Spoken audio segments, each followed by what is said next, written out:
Hello, happiness seekers. Welcome to this month's Happiness Challenge, where I'll be exploring how to kickstart your feel good chemicals.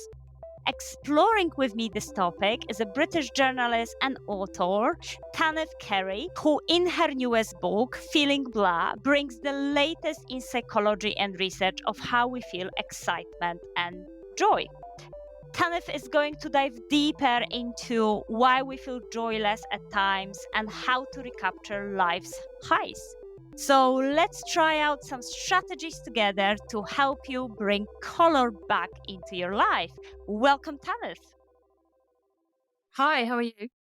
I'm very good and I'm so excited because we are speaking about joy and excitement. So I think those are the right emotions really for this podcast.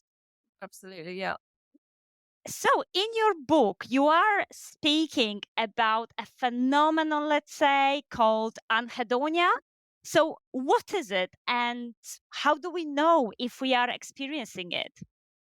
I feel it's the missing word in mental health because we talk about joy and happiness at one end and we talk about depression and despair at the other. But to be honest, a lot of us are mainly in that gray space in between. And as you know, in psychology, they say you have to name it to tame it. If you don't know what it's called, it's hard to fix it. So, anhedonia is something that I wanted to bring out into the light a little bit more to give more nuance to our mental health discussion.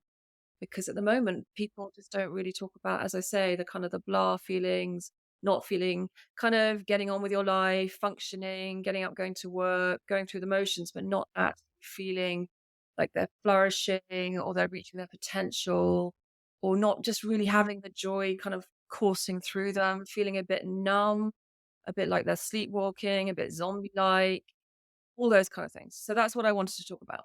So important, isn't it, that we kind of in the middle of that spectrum. And yes, there are moments when we might be a little bit in the grind of daily life, and it's not always that energized, motivating, happy times and moments for us. So what factors can actually dial down our ability to feel that excitement and joy? Yeah, absolutely. That's a really good question. So, anhedonia, it is a symptom of major depression and it comes under those kind of that list of the DSM-5. But I think what we're now realizing is that there's a great deal of research that shows it can be standalone. So you don't have to be depressed to have anhedonia. But basically, what anhedonia means is that your brain's reward system, the mesolimbic reward pathway, is not working as well as it should. The dopamine, the feel good chemicals are not kind of really working to optimum levels. And what the book does is it looks at the various things that can stand in the way of this reward pathway working really well. So they could be different for everybody. There could be a cocktail of different reasons for everybody. There could be the fact that, you're burnt out, your cortisol is basically overrunning your feel good chemicals because cortisol gets the upper hand. It could be your hormonal changes, both as a man and a woman. In women, that could be over the course of the month because estrogen has a very big knock on effect on feel good chemicals like dopamine. It could be something historical. It could be like that you had a chaotic childhood in which you became wary of joy because you thought, because in childhood, when you felt happy, maybe the chaos around you meant that that happiness was taken away. So you become cynical and distrustful of joy. It could be diet, because basically food can have an inflammatory effect, and that inflammation can affect the running of the brain's reward pathway. And it also could be related to illness because when the body's immune system responds to illness, like maybe long COVID or other immune issues, it can also mean that this can also cause inflammation in the rewards pathway. So there's all sorts of different reasons. Yeah, brilliant. And I think I could definitely personally relate to that. I had a long term COVID, and I can definitely, now looking back, to kind of really appreciate that I was maybe in that state of not being 100%, but not being really pinpoint what's wrong. Because as you said, I was functioning, but I wasn't 100%. I wasn't kind of feeling myself. So that's really interesting that you're saying that the illness can influence that. And, the terrible thing about that also is because anhedonia really hits your motivation. So then you lose motivation. Like, say, for example, it can be a side effect of diabetes. And so you can lose the motivation to do something in your lifestyle to change that. anhedonia can also be a side effect of obesity because that's an inflammatory illness. And as you say, long COVID, and it may explain, who knows, I think the research time will tell, is it may explain why a lot of people just didn't return to work with long COVID, just because they've lost their motivation, they've lost their drive, they've lost their joy in life. So it's just really, I think it's really under anhedonia. It really is. And it is one of the now recognized symptoms of long COVID, but how come we're not talking about it? Yeah, that's true, actually. When I came across your publication, I was like, oh, that's interesting. I haven't discovered this before. I haven't really seen this before. So, yeah, really, really, as you're saying, maybe, well, old concepts, but as a new emerging, how we applying it into the current life. But as you said, it's very much linked with our brain's dopamine reward system. So, all of the specific factors that you mentioned impacting that to some extent. So, can you just walk us quickly through how our brain dopamine's reward system actually works so that we are experiencing that joy and happiness?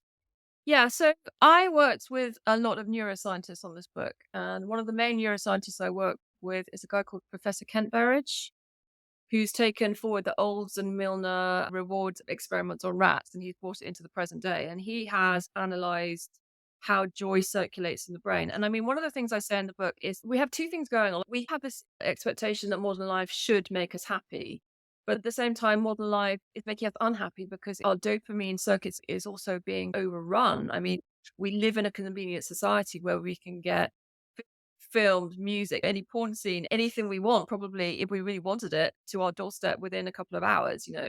And dopamine is not the chemical of reward, it's actually the chemical of seeking. So what's happening in our modern world is that our dopamine system is basically overrun. We're not seeking enough.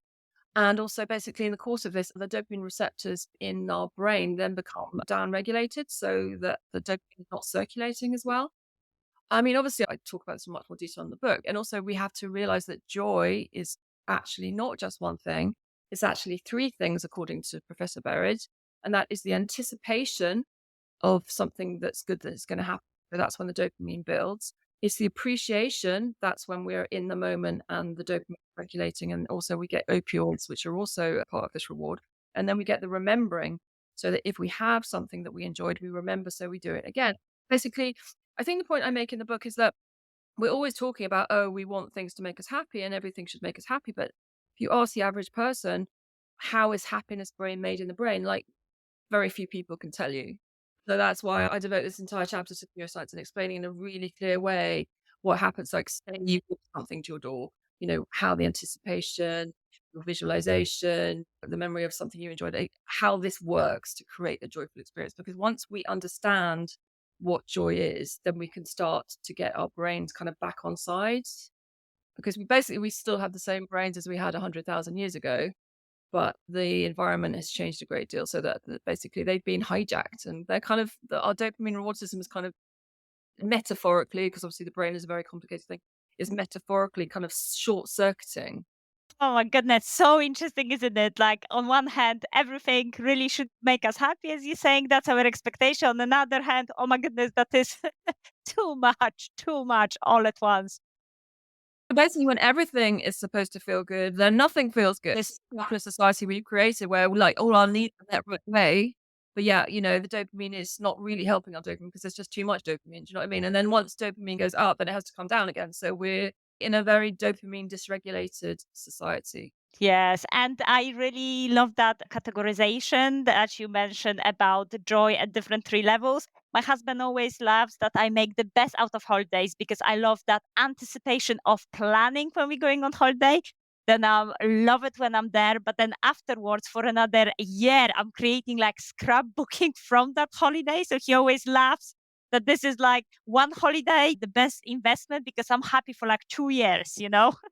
Before, during, and after. So I really can relate that. That's great. So you're really maximizing that experience and like moving into those three phases of a joy, because that's true. Because I think there's some research that says that planning a holiday can be even better than actually being on one, which is so interesting, isn't it?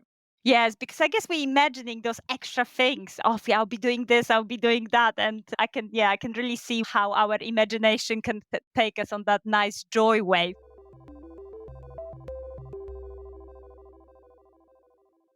let's say, yes, I'm struggling with this. I really want to experience more joy and happiness. How could I kickstart my feel good chemicals? How can I get more balance?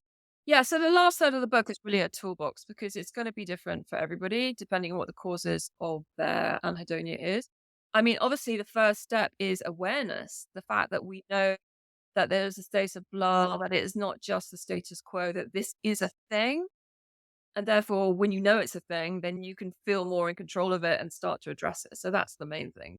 The thing about anhedonia, it's really insidious because you lose your motivation and then you stop doing the things you used to enjoy. So behavioral activation is the theory that you do 5 minutes of what the things you used to enjoy every day until actually the chemicals start flowing. And it's really difficult at first, but you have to believe in the science because it's like an old fashioned water pump. You keep pumping, you keep pumping, you keep pumping, and the water's not flowing. And then gradually it comes back. You know what I mean? Also, you can look at your diet. I strongly recommend that people think about their diet as not just about their body, but really to feed their minds.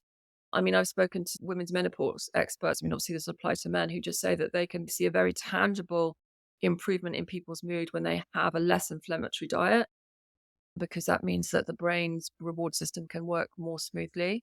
There's all sorts of things. I think obviously we know, and I think people tend to groan about, oh, exercise, oh, gratitude. But, the thing is, when you look at the science, it is really impressive. And done consistently, exercise and gratitude have better effects than antidepressants in the long term. It's about awareness, isn't it? And I mean, I think also allowing yourself to sink into the moments. I mean, something I like to say is that, we all have bad days, but within those bad days, we will have some moments of joy if we look out for them.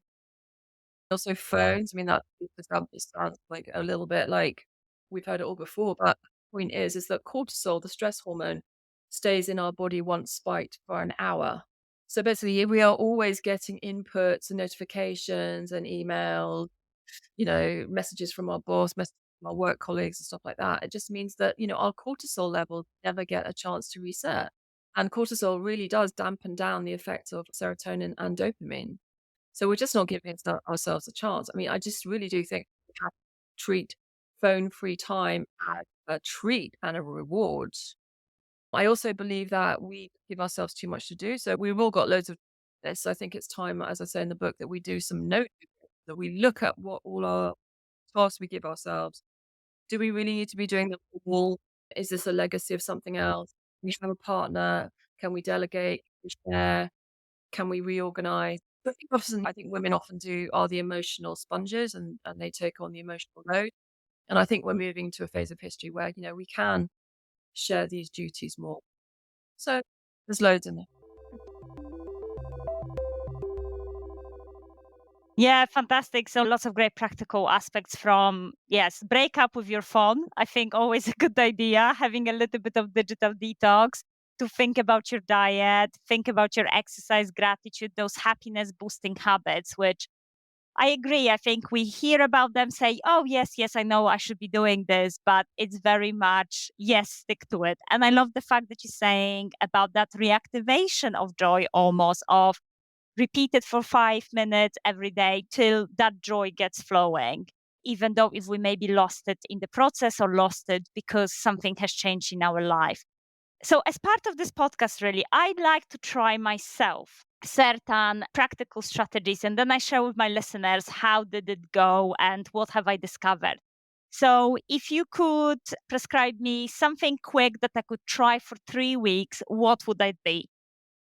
Let me think. Now I've met you, Claudia, I'm going to have to think about what's tailored for you. That's so tricky, isn't it? Really? Okay. I want you to sing in the shower every morning. Sing in the shower. Oh my God, my husband will be terrified. I'm such a bad singer. So why should I do that? Right. And actually, I want you to turn the temperature down really low as well. So, Oh, do you want me to have a cold shower? yeah. No way. Okay. So why I should be singing or rather screaming in that case whilst having a cold shower? Right. So this is going to work on many levels. So first of all, if you are in that cold shower for long enough, it's going to reactivate. It's going to give you a burst of dopamine. So that's well known. If you sing and you sing a song that you like, it's well known that when we sing songs we like and we get to the bit that we particularly look forward to, like the chorus, our dopamine starts to rise. And we know that music has an amazing effect on the dopamine system. It's a very ancient way of getting that circulating. And I think that would be a great way of stating your attention for the day. Okay, brilliant. I will try that and I will share on the next episode how did it go. That cold showers, that'll be challenging for me, definitely, but I'll give it a go. Brilliant. Thank you so much. Final question. What makes you happy?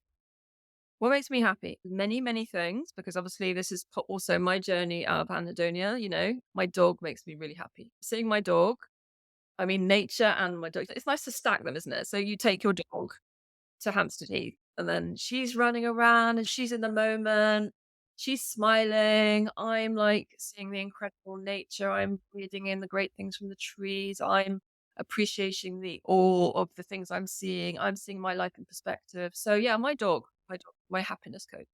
Brilliant. I love it. I love it. A happiness coach. Yes. Amazing.